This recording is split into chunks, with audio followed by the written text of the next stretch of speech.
It started with little things, things I told myself didn't matter. Emily, my wife of 10 years, had become distant, almost like a stranger living in the same house.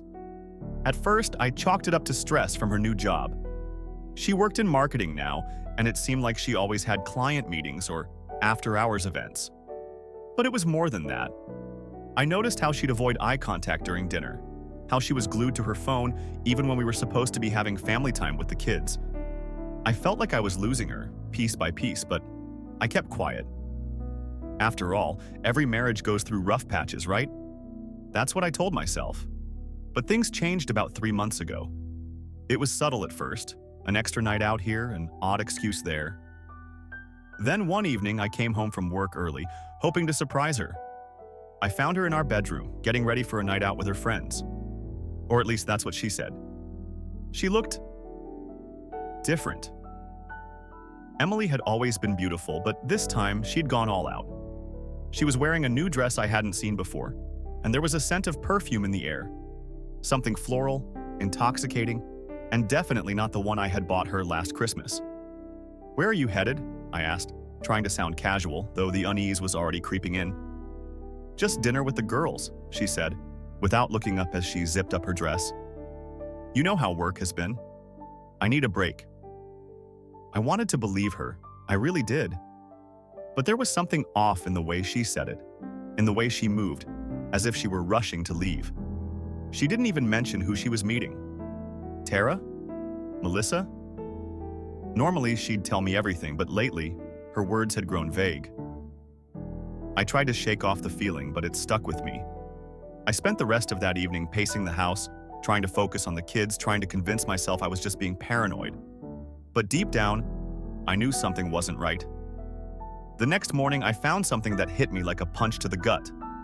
A receipt from an upscale restaurant, one we never went to. It was crumpled up in the trash, barely visible under a pile of discarded paper. I pulled it out, my heart racing. Dinner for two. That's when the suspicion turned into something else, something I couldn't ignore. I didn't say anything to her that morning. She acted like nothing was wrong, kissed the kids goodbye, and left for work. But I couldn't shake the image of that receipt. I couldn't shake the feeling that everything was about to change. I waited for the right moment to bring it up, but that moment never seemed to come. Instead, I started paying closer attention. Emily's late nights became more frequent, her explanations more flimsy. "Just another client dinner," she'd say. Or, "I'm heading to a friend's place to catch up." But when I asked who, she always brushed it off. One night, while she was out late again, I noticed her phone buzzing on the kitchen counter. She had forgotten it in her rush to leave. My hands trembled as I picked it up. I didn't want to be the kind of husband who snoops through his wife's phone, but I needed to know. I needed answers. And I got them. There were messages, long, drawn-out conversations with a man named Chris. I had never heard of him before, never seen his name in our lives. The texts weren't innocent. They weren't work-related. My stomach twisted as I read through their exchanges. Inside jokes, plans to meet, comments that stung with a casual intimacy I hadn't shared with her in months. I dropped the phone back onto the counter, my hands shaking with anger and disbelief. This was it. The proof I didn't want but couldn't deny. My wife was seeing someone else. I wanted to confront her then and there, but I couldn't. The kids were asleep upstairs, and I wasn't ready for that kind of explosion.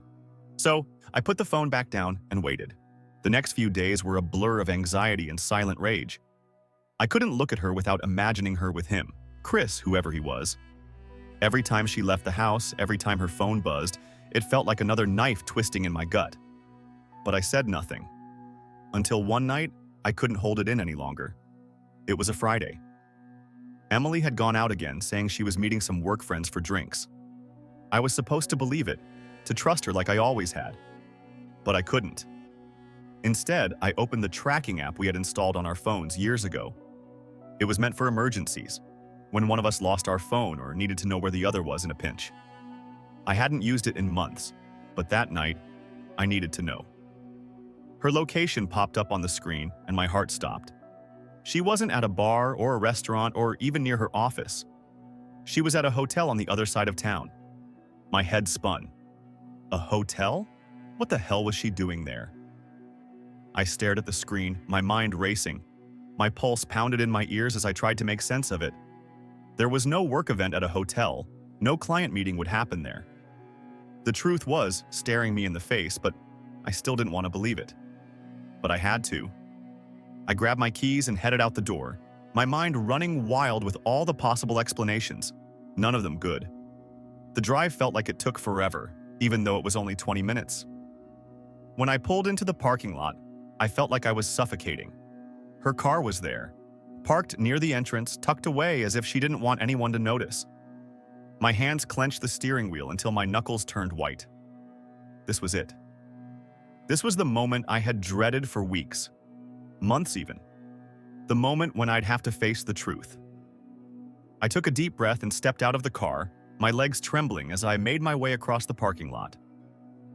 The cool night air did nothing to calm the storm brewing inside me.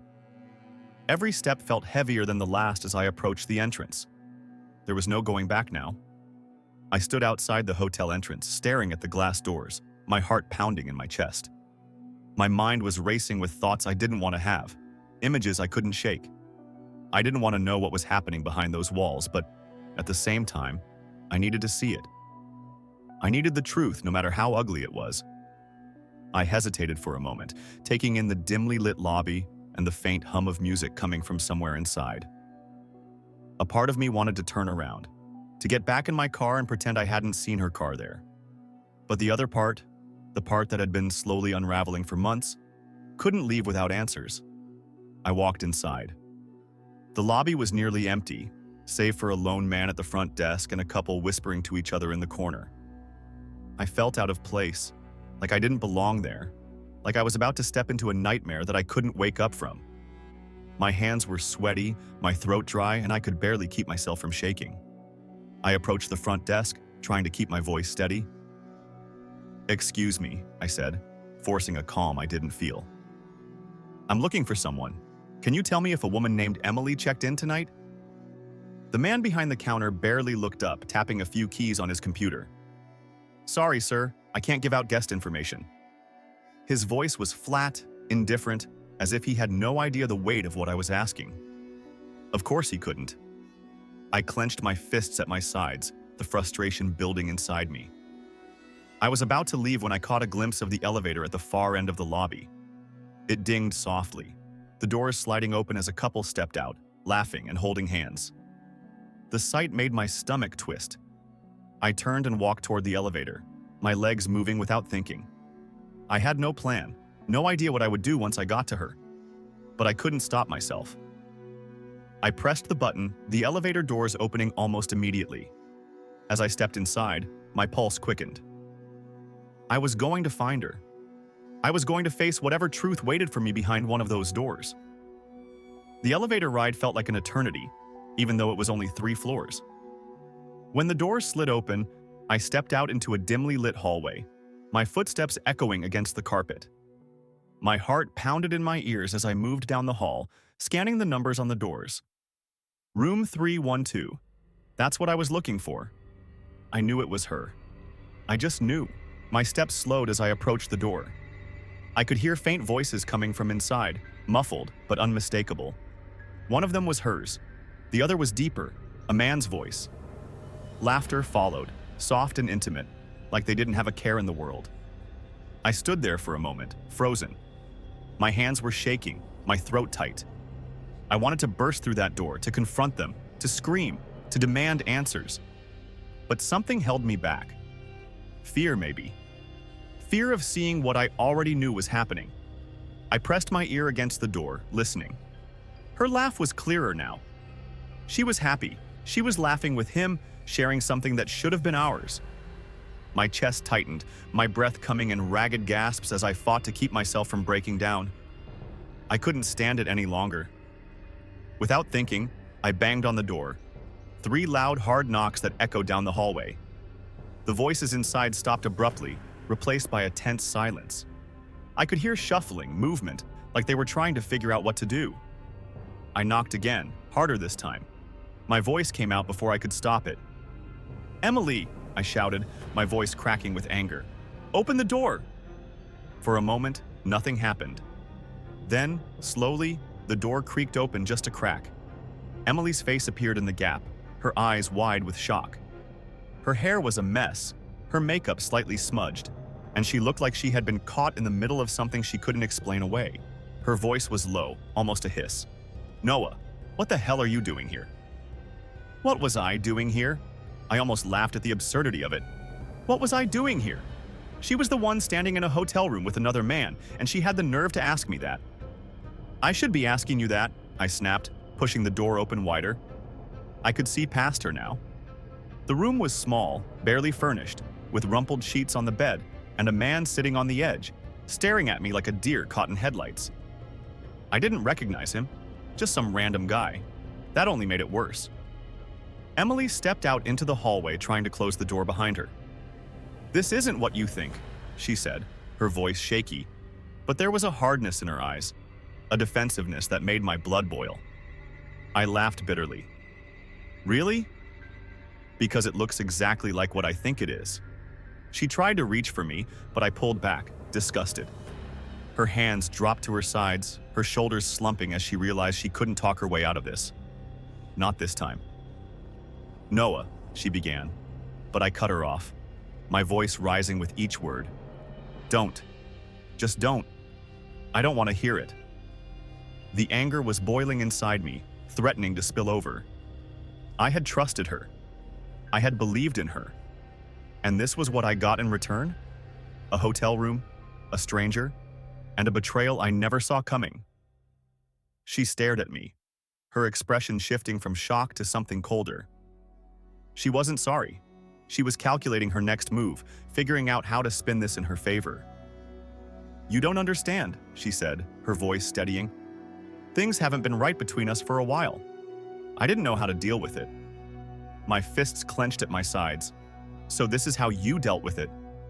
By sneaking around behind my back? By lying to me? To our kids?" She glanced back at the door, her eyes flicking toward the man still sitting inside. He hadn't said a word, just sat there, probably hoping I'd leave before things got worse.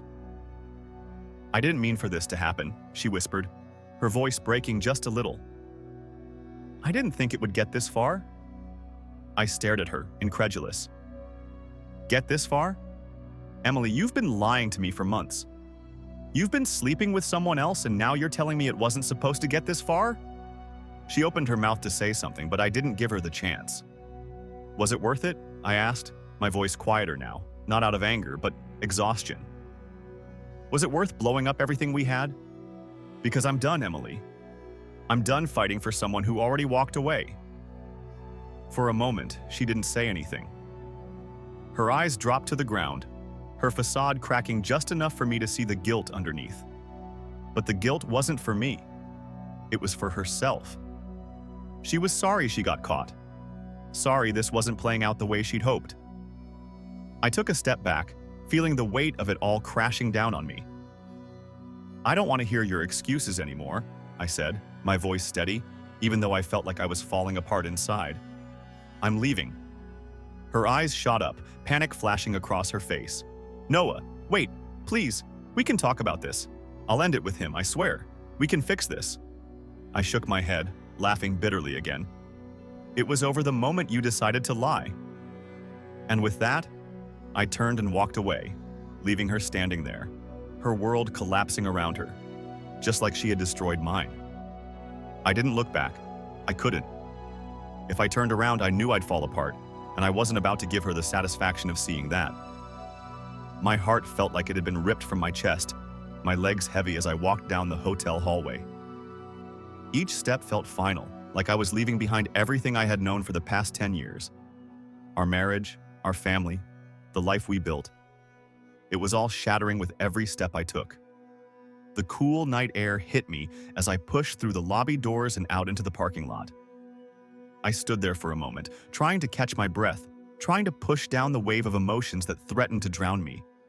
The anger, the betrayal, the heartbreak, it was all swirling around inside me, and I didn't know which one would break through first. I glanced back at the hotel, the neon lights flickering in the distance. Emily was still up there, with him. The man who had taken my place. the man she had chosen over me. My stomach twisted at the thought of them together, laughing, sharing something I wasn't a part of anymore. For months, I had felt her slipping away, but I had held on. I believed we could fix it. I believed in us, even when everything felt wrong. But now, standing here in the cold, the truth was undeniable.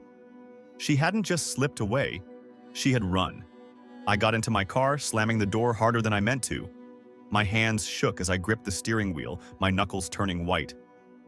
I sat there for a moment, staring out at the dark, empty lot. What was I supposed to do now? Go home? Home. The word felt foreign now. The house that we had shared, that we had filled with love and memories. It wasn't home anymore. It was just a shell, an empty space where something had once lived but was now gone. The drive back was a blur. I don't even remember the roads I took. My mind was too clouded with everything that had just happened, too focused on the scene that kept replaying in my head. Emily's face when she opened the door, the way her expression shifted from shock to guilt, then to cold calculation. She hadn't apologized. She hadn't begged for forgiveness. She had just tried to control the situation, like she always did. By the time I pulled into the driveway, the numbness had set in. I didn't feel angry anymore. I didn't feel anything. I just felt empty. The house was dark, quiet. The kids were with Emily's sister for the weekend, so at least I didn't have to face them. Not yet. I sat in the car for a long time, staring at the front door, wondering how everything had gone so wrong. How had we ended up here? We were supposed to be happy. We were supposed to grow old together, raise our kids, live the life we had always dreamed of.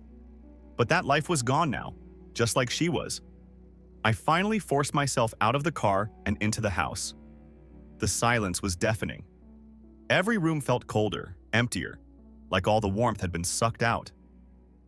I walked through the living room, past the photos on the wall, the memories of better times staring back at me like ghosts. Our wedding photo, the kids' first steps, vacations, smiling, happy faces that seemed like they belonged to someone else now. A different couple, a different life. I couldn't bear to look at them, so I tore them off the wall. One by one, I ripped them down, throwing them to the floor. The glass cracked under my feet, but I didn't care. I just wanted it all gone.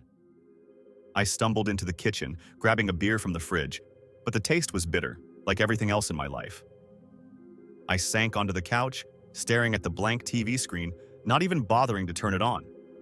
What was the point? What was the point of anything anymore? My phone buzzed on the coffee table, and for a moment, I didn't want to look at it. I knew who it was. I knew it was her. I grabbed the phone, my hands shaking as I swiped to unlock it.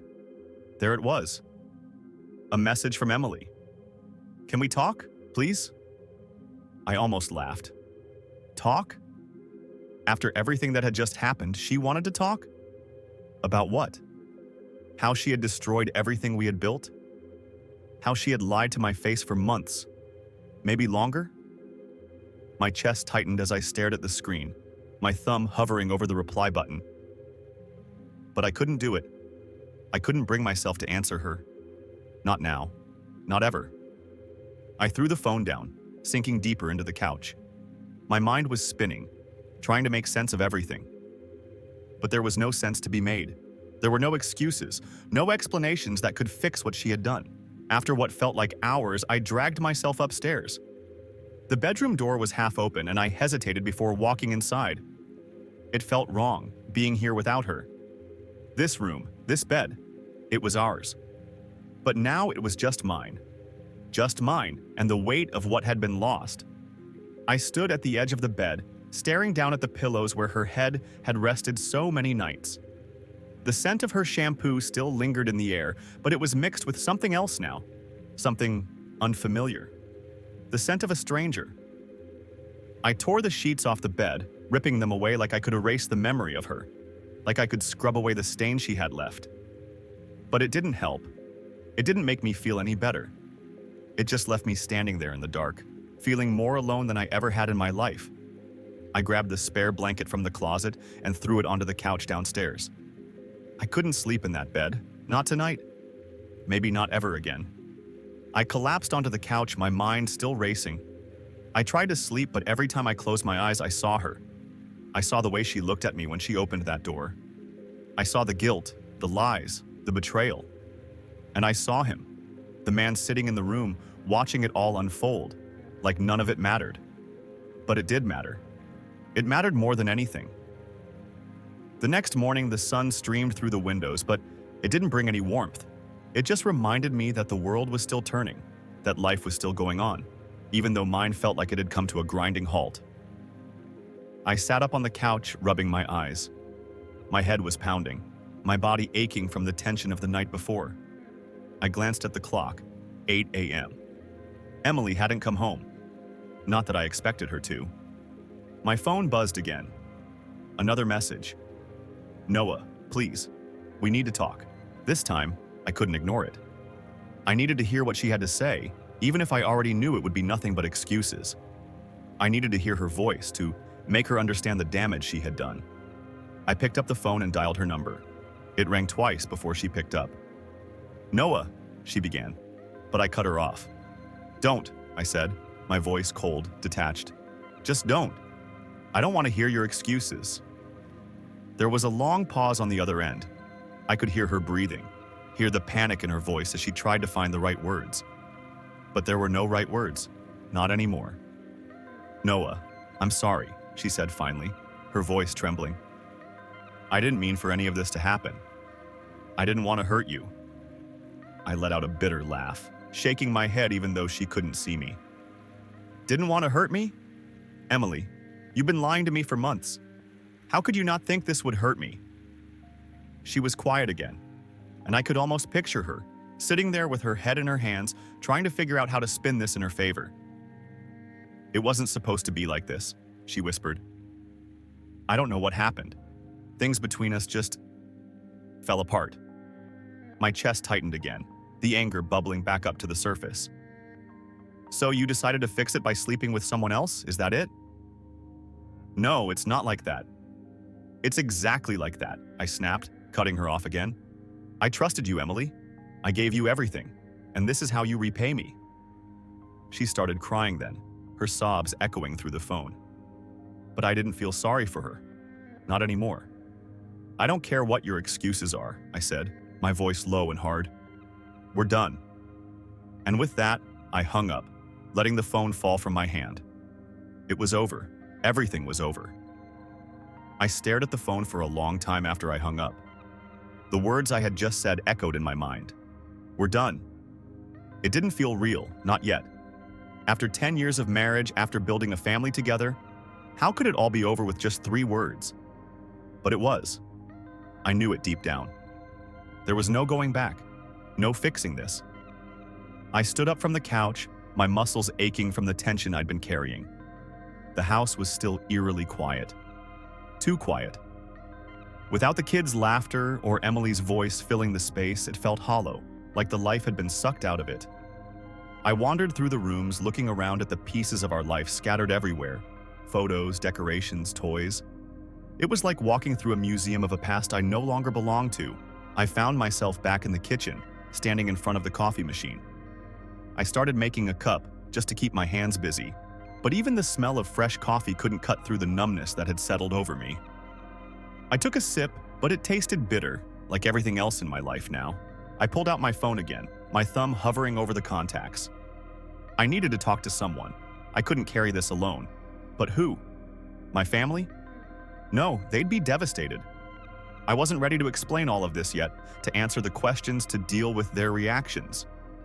I needed someone who knew me, who would understand. Mark. He was my best friend. We'd known each other since college, been through everything together.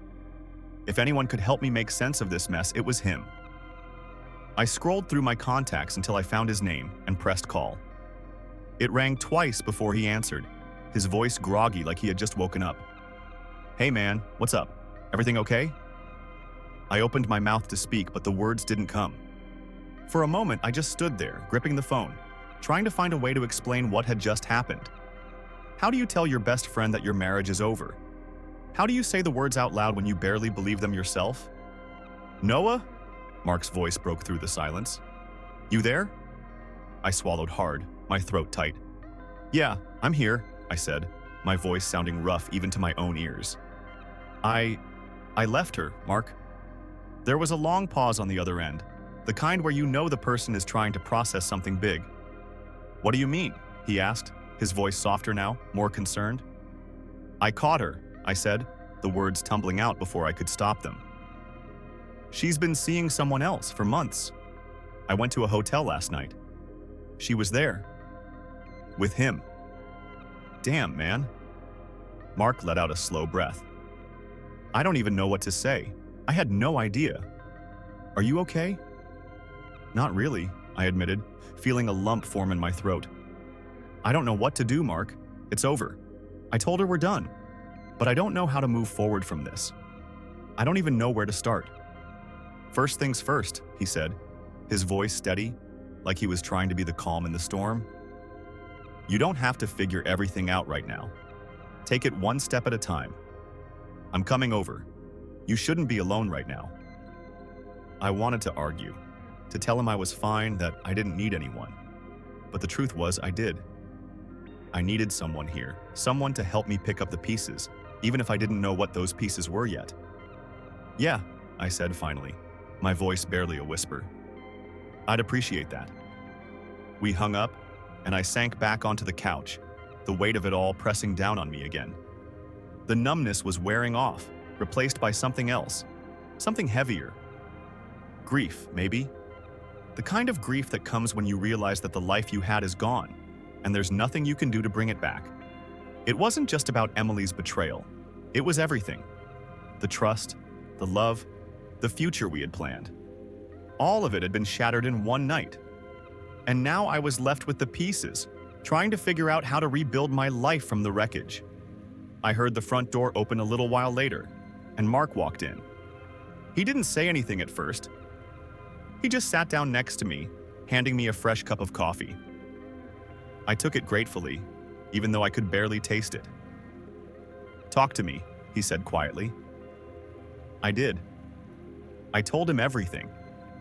How I had been suspicious for months, how I had found the messages on her phone, how I had followed her to the hotel and caught her with that man. Every word felt like I was peeling back a layer of my heart, exposing the raw, bleeding wound underneath. Mark listened quietly, nodding occasionally, his face grim. He didn't interrupt, didn't try to offer solutions. He just let me talk. Let me unload the weight I had been carrying alone. When I finished, he leaned back in his chair, letting out a long breath. "Damn," he said again. "I'm so sorry, man. I can't even imagine what that must have felt like." I shook my head, staring down at the floor. "I don't know what to do. The kids, I haven't even told them yet. How do I explain this to them? How do I tell them their mom's not coming home?" Mark was quiet for a moment. Then he reached out and put a hand on my shoulder. "You don't have to do this alone. I'll help you, whatever you need. We'll get through this. One step at a time." I nodded, but the weight of it still felt crushing. The kids. I hadn't even thought that far ahead yet. They were too young to understand what had happened, too innocent to be dragged into this mess. But they deserve to know. They deserve the truth. "I can't stay here," I said suddenly, the words tumbling out before I could stop them. "I can't stay in this house. Everything here? It's all a reminder of her." Mark nodded, understanding in his eyes. "You can crash at my place for a while. It's not much, but it's yours if you need it." "Thanks," I muttered. "I just need to get away." We sat in silence for a while after that, the weight of everything hanging in the air between us. I didn't know how to move forward, but I knew I couldn't stay stuck here. I couldn't stay in this house surrounded by memories of what used to be. Eventually, I stood up, grabbing a bag from the closet. I started packing a few things, just enough to get me through a few days. Mark didn't say anything, just watched me silently as I moved through the house, picking up pieces of my life and shoving them into the bag. As I zipped it up, I felt a strange sense of finality settle over me. This was it. I was leaving. Not just the house, but the life I had known. The life I had built with Emily, and I wasn't sure if I'd ever come back. I slung the bag over my shoulder, glancing around the room one last time. The photos were still scattered on the floor, the remnants of the life we had shared. But they didn't feel like mine anymore. They didn't belong to me. Mark stood up, grabbing his keys. "Come on," he said, his voice soft but firm. "Let's get out of here." I nodded, following him out the door. The sun was starting to set, casting a warm glow over the neighborhood, but I didn't feel its warmth. I just felt cold. As we drove away, the house disappeared from view, and with it, the life I had known. I wasn't sure what came next, but I knew one thing. I couldn't look back. Mark's place was small, but it felt like a sanctuary. A one-bedroom apartment that barely had enough space for the two of us, but I didn't care. I needed to be anywhere but the house. The weight of my marriage, the betrayal, the lies, the broken promises, was suffocating me. As we walked inside, Mark gestured to the couch, a beat-up thing that had seen better days. "You can crash here for as long as you need," he said, giving me a small, reassuring smile. "Thanks," I muttered, dropping my bag on the floor and sinking into the couch. I felt like a stranger in my own life, like everything familiar had been ripped away in a single moment. Mark opened the fridge and grabbed 2 beers, tossing one to me. "You don't have to talk about it anymore if you don't want to," he said, settling into the chair across from me. "But if you do, I'm here." I stared at the bottle for a moment, watching the condensation roll down the glass. I wanted to talk, but I didn't know what to say. The words felt stuck, lodged somewhere between anger and despair. I twisted the cap off the beer and took a long drink, hoping it would dull the edge of everything I was feeling. "You know what's crazy?" I said finally, my voice hoarse. "I didn't see it coming. I mean, sure, things were off for a while, but I thought we could fix it. I thought we had time." Mark leaned forward, his expression serious. "Man, no one expects this kind of thing. You don't get married thinking it's going to fall apart." "But I should have known," I said, shaking my head. "There were signs, I just ignored them." Mark didn't argue. He just nodded, letting me spill out the words I had been holding in for so long. "You trusted her," he said. "You believed in her. That's not a bad thing. It's what marriage is supposed to be." "Yeah, well, look where that got me," I muttered bitterly, taking another swig of beer. "Now I'm sitting here, my whole life in a bag, and she's probably still at that hotel with him." Mark winced. "You can't think like that, man. You'll drive yourself insane." I wanted to argue, to tell him that it was all I could think about. But he was right. I had already spent too many hours replaying the moment I saw her with him, the moment everything I believed in crumbled right in front of me. I couldn't keep doing that to myself. We sat in silence for a while, the TV playing some mindless show in the background. I wasn't watching. My mind was too full, too overwhelmed by everything that had happened. I kept thinking about the kids, Jake and Emily. How was I supposed to explain this to them? How could I tell them their mom wasn't coming home, not in the way they wanted? "They're staying with Emily's sister tonight," I said quietly, mostly to myself. Mark looked over at me. "What's the plan with them?" I rubbed my face, trying to push back the headache that was threatening to set in. "I have no idea. I'm supposed to pick them up tomorrow, but I don't even know what to tell them. How do you explain something like this to kids?" Mark didn't answer right away, and I didn't expect him to. There was no easy answer. No script for how to tell your children that their family had just fallen apart. "You'll figure it out," he said eventually, his voice gentle. "Just be honest with them. They need to hear it from you no matter how hard it is." I nodded, but the weight of it still pressed down on me. I couldn't imagine sitting Jake and Emily down and telling them that their mom had betrayed us, that everything we had was broken. They were too young to understand, too innocent to be dragged into this mess. But I didn't have a choice. I had to be the one to tell them. "I'll pick them up tomorrow," I said, more to myself than to Mark. "We'll go home. For now."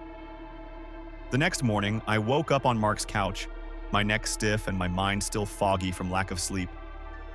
I glanced at my phone, 9 a.m., time to pick up the kids.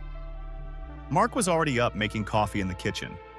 He gave me a nod as I shuffled into the room, my mind still struggling to wake up. "You gonna be okay?" he asked, handing me a mug of coffee. I took a sip, the bitterness jolting me awake. I don't know, I admitted, but I have to be. He gave me a sympathetic look. You're stronger than you think. Just take it one step at a time. I didn't feel strong. I felt broken, lost, like I was standing in the middle of a life I no longer recognized. But I didn't have a choice. I had to keep moving forward, if not for me, then for the kids. I thanked Mark for everything and left his apartment, driving across town to pick up Jake and Emily from Emily's sister's house. The drive felt long, like every mile was stretching out the inevitable conversation I was dreading. My mind raced with what I was going to say, but nothing felt right. How do you explain betrayal to a child? How do you tell them that the person they love, the person they trust, has broken something so fundamental? I pulled into the driveway and took a deep breath, trying to steady myself. I wasn't ready for this, but I had to do it. I couldn't avoid it any longer. I knocked on the door, and Emily's sister, Claire, answered with a warm smile. "Hey, Noah," she said, her voice soft. "The kids are in the living room." "Thanks," I muttered, stepping inside. Jake and Emily were sitting on the floor playing with some toys Claire had set out for them. They looked up when they saw me, their faces lighting up with smiles that made my heart ache. They didn't know. They didn't know that everything had changed. "Hey, kiddos," I said, crouching down to their level. "Ready to go home?" Jake nodded, grabbing his backpack and slinging it over his shoulder. Emily clung to her stuffed animal, her wide eyes watching me closely. "Where's Mommy?" she asked, her voice innocent, like she had no idea what was happening. I froze for a moment, the words stuck in my throat. I wasn't ready for this. I wasn't ready to tell them, but I had to. I couldn't keep pretending everything was fine.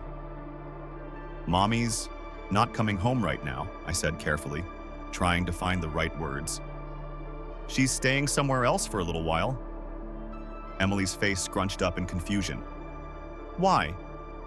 I hesitated, my chest tightening. How could I explain this to her? How could I make her understand without shattering her world the way mine had been shattered? "Mommy and I are going through something," I said finally, my voice thick with emotion. "But it's not your fault. It's just something we have to figure out. But I'm here, okay? I'm not going anywhere." Emily frowned, clearly not understanding, but she nodded anyway. Jake didn't say anything, but I could see the wheels turning in his mind. He was older, more aware. He knew something was wrong, even if he didn't know exactly what. "Let's go home," I said, trying to keep my voice steady. "We'll talk more later." The drive home was quiet, the kids too distracted by their toys to ask any more questions. But I knew it was only a matter of time. I could feel the weight of what I hadn't said hanging in the air, waiting to come crashing down. When we pulled into the driveway, the house loomed in front of me like a ghost of the life we used to have. I didn't want to go inside. I didn't want to face the reality that awaited us there. But I had no choice. The kids ran inside, their laughter echoing through the empty rooms. I stood in the doorway for a moment, taking it all in. The pictures were still on the floor where I had thrown them, the shattered glass glinting in the sunlight. This was my life now. A life I didn't recognize. A life I hadn't chosen. I closed the door behind me, the sound of it shutting feeling like the final nail in the coffin of everything I had lost. The house felt strange, empty, yet full of memories that now seemed like they belonged to someone else. As I stepped inside, I tried to shake the feeling that I was walking through a place that was no longer my home. Jake and Emily ran past me, giggling as they chased each other around the living room, blissfully unaware of the storm brewing inside me. I wanted to keep it that way for as long as possible. I set their bags down by the stairs and walked into the kitchen. The dishes from last night were still sitting in the sink. I hadn't had the energy to clean up, and now they felt like relics of a life that no longer existed. I grabbed a dish towel, more out of habit than anything, and started wiping down the counter, my mind racing. The conversation with Emily was still replaying in my head, her broken voice echoing through my thoughts. I knew this wasn't over. She wouldn't just let it go, and I wasn't naive enough to think we'd had our final conversation. She'd try to fix it. She'd try to manipulate the situation, to twist her betrayal into something I was supposed to understand, even forgive. But I couldn't forgive this. Not now. Not ever. The kids' laughter pulled me out of my thoughts. I glanced into the living room and saw Jake and Emily building a fort out of pillows and blankets. They were so carefree, so innocent. I wondered how long that would last. How long before they realized their world had been shattered just like mine? I wasn't ready to tell them everything. Not yet. But I knew I couldn't keep them in the dark forever. Just as I was about to sit down on the couch, my phone buzzed on the counter. I didn't need to check it to know who it was. Emily.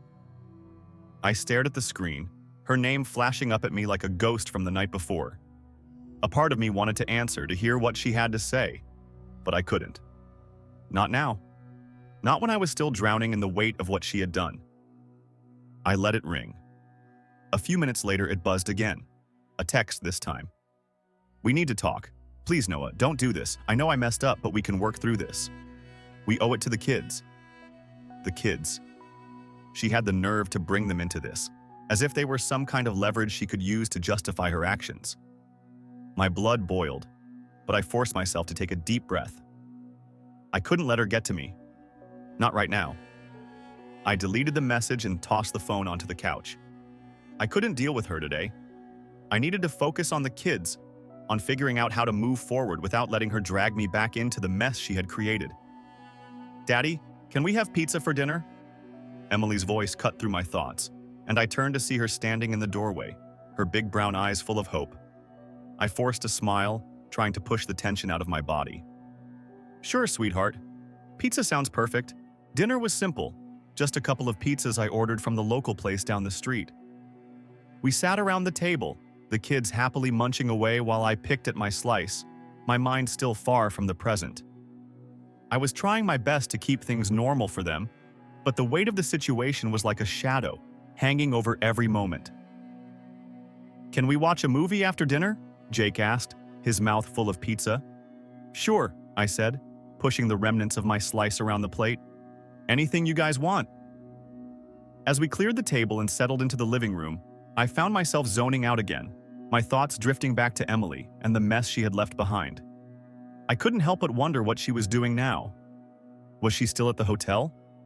Had she gone back to him? The questions gnawed at me, but I tried to focus on the movie the kids had picked out. It was some animated film I had seen 100 times, but I couldn't keep track of what was happening on screen. I just stared blankly, nodding whenever the kids pointed something out or laughed at a joke. Eventually, they started to drift off, their little bodies snuggled up against the couch cushions. I gently carried them up to their rooms, tucking them into bed. As I watched them sleep, I felt a wave of sadness wash over me. They had no idea their lives were about to change forever. No idea that their mother had torn our family apart. I sat on the edge of Jake's bed for a while, staring at the ceiling. How was I going to do this? How was I going to raise 2 kids on my own while dealing with the aftermath of a marriage that had just crumbled? The weight of it all felt unbearable, but I knew I didn't have a choice. I had to keep going. For them. After tucking Emily in, I went back downstairs and sank onto the couch. I stared at my phone again, the urge to call Emily battling with the anger still simmering inside me. I knew she wouldn't stop until we talked. And part of me, though I hated to admit it, wanted to hear her out. Not because I thought she deserved forgiveness, but because I needed to know why. Why had she done it? Why had she destroyed everything? My hand hovered over her name in my contacts, but I didn't press call. Not yet. I wasn't ready. I couldn't face her again, not until I knew what I wanted to say. Just as I was about to put the phone down, it buzzed again. Another message from Emily. "I'm coming over tomorrow. We need to talk about the kids. This isn't fair to them." Fair to them? My jaw clenched as I read the words. What did she know about fair? She was the one who had destroyed everything, and now she wanted to act like she was the victim? Like this was all just some misunderstanding that we could work through? I stood up, pacing the room, my mind racing. I didn't want her to come here, didn't want her anywhere near the kids, but I knew I couldn't avoid her forever. We'd have to figure out a way to co-parent, even if the thought of seeing her again made my blood boil. Tomorrow. Tomorrow I'd have to face her. I didn't sleep much that night. I lay awake on the couch, staring at the ceiling, running through every possible scenario in my head. How would I react when I saw her? Would she try to apologize? Would she beg for forgiveness? Or would she blame me, like she had at the hotel, saying that I'd pushed her away? None of it mattered. I knew that. But the thoughts wouldn't stop. The next morning, I was sitting in the kitchen nursing a cup of coffee when I heard her car pull up outside. My heart pounded in my chest, but I forced myself to stay calm. This was inevitable. I couldn't avoid her forever. I heard the front door open. She still had a key. And a moment later, Emily walked into the kitchen. She looked different. Her hair was pulled back, her face bare of makeup. She looked tired, worn out, like the weight of everything was starting to crush her too. "Noah," she said quietly, her voice soft but tense. "We need to talk." I didn't say anything at first. I just stared at her, trying to keep my emotions in check. I didn't want to explode. I didn't want to give her the satisfaction of seeing how much she had hurt me. But the anger was still there, simmering beneath the surface. "About what?" I asked finally, my voice colder than I intended. "The kids," she said, glancing around the kitchen, avoiding my eyes. "I know I messed up, okay?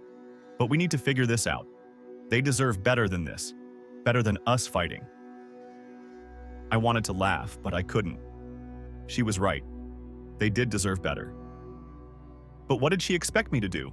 Pretend like everything was fine? Pretend like she hadn't destroyed our family? "I'm not fighting with you," I said, keeping my voice steady. "But this is your fault, Emily. You did this. You made the choice to go behind my back. So don't stand here and act like we're both to blame." She flinched at my words, her eyes filling with tears. But I didn't care. I couldn't care. Not after everything. "I know," she whispered, her voice breaking. "I know I messed up, but we need to figure out how to make this work for them. We need to—" "You need to leave," I said sharply, cutting her off. "You're not staying here, and I'm not ready to talk about anything yet." She looked at me, her face crumpling as the tears spilled over. "Noah, please. I don't want to lose them." "You already did," I said coldly. "Now get out." And with that, I turned my back on her, not willing to listen to any more of her excuses. I heard the front door close behind her, the sound echoing through the quiet house. I stood there, gripping the edge of the counter, my knuckles white, my whole body tense. I had finally told her to leave. I had finally taken control of the situation, but instead of feeling relieved, I felt hollow. The anger, the bitterness, it was still there, but now it was mixed with something else.